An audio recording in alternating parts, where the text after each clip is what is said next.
It's time to start a new book. This book is called Lawn Boy by Gary Paulson. All right. I don't have a clue how this all will end.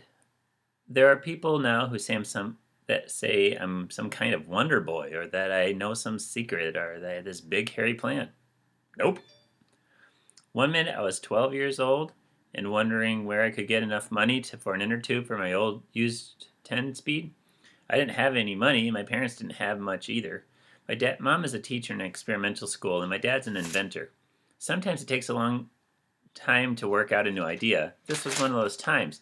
So we were a little bit broke. Mom and I have learned not to ask too many questions about what he's doing, because if we do, he wants to use us as guinea pigs, and we learned our lesson during what we now refer to as the voice-activated door incident.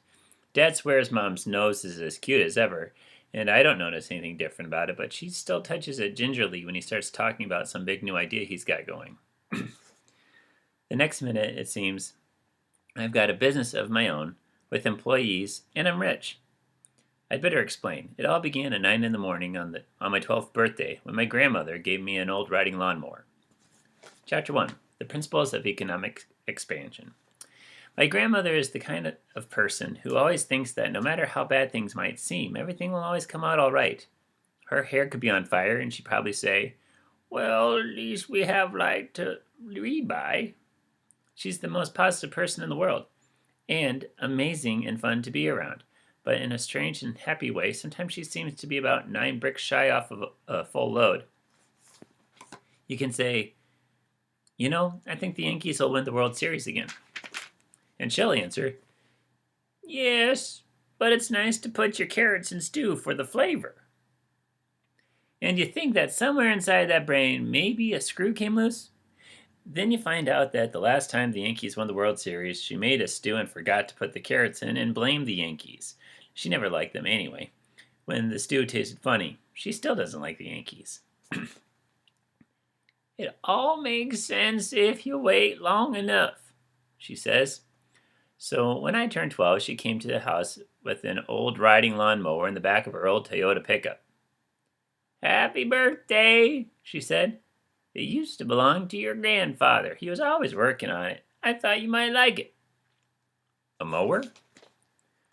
Though we lived on the edge of what was termed an upper middle class neighborhood, Eden Prairie, Minnesota, our house was small, a fixer-upper when my folks bought it 4 years ago. It had a yard the size of a postage stamp, and the grass never seemed to grow enough to need mowing.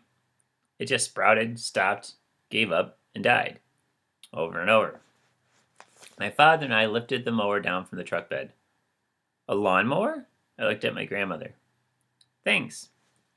"My bridge club meeting is on Thursday night," she said, getting back into her truck, "which makes it hard to watch CSI, since it's on Thursday too. Did you know that?" And she drove away before I could answer her, much less wait for the part where it made sense. "It appears you now have a lawnmower," my father said, smiling as he walked back to the house. "I don't know the connection with her bridge club either, although I'm sure there is one. She's your mom's mother's. Maybe Mom knows what she meant." I looked at the mower. Very old, low, small. It looked like it only could cut a 2-inch wide area, and it was nothing like the fancy new machines. The seat was steel without a pad, and the driver's feet went over the top of the motor to rest on 2 foot pedals. One was a brake, and the other was a clutch you had to push down to get the mower moving. It steered with 2 levers, like a very small bulldozer, and looked more like a toy than a mower. Okay, since I was 12, I didn't have much experience with motors. I never even had a dirt bike or 4-wheeler. I'm just not machine-oriented. My birthday present sat there. I tried pushing it toward our garage, but it didn't seem to want to move. Even turning around to put my back against it and push with my legs, which I thought might give me better leverage, didn't help. It still sat there. So I studied it. On the left side of the mower was a small gas tank, and I unscrewed the top and looked in. Yep, gas. On the top of the tank were 2 levers. The first one was next to pictures of a rabbit and a turtle. Even though I'm not good with machines, I figured out that that was the throttle and the pictures meant fast and slow.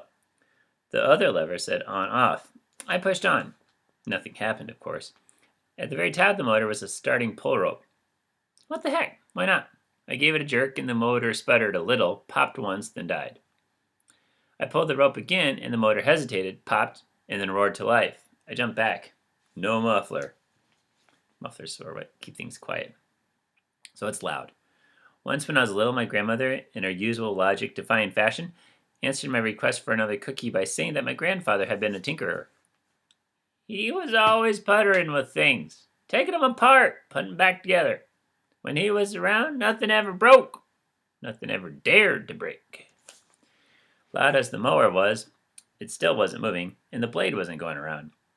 I stood looking down at it. The strange thing happened. It spoke to me. Well, not really. I'm not one of those woo-woo people or a whack job.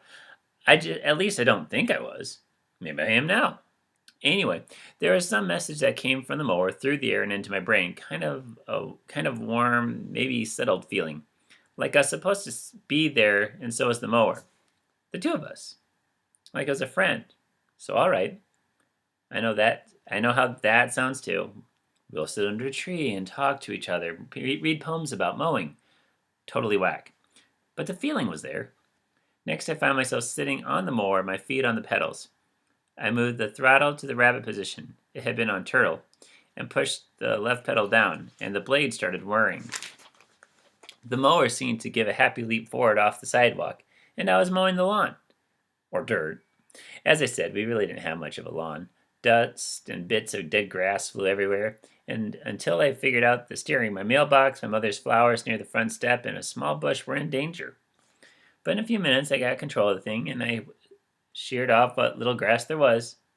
The front lawn didn't take long, but before I was done, the next door neighbor came to the fence, attracted by the dust cloud. He waved me over. I stopped in front of him, pulled the throttle back, and killed the engine. The sudden silence was almost deafening.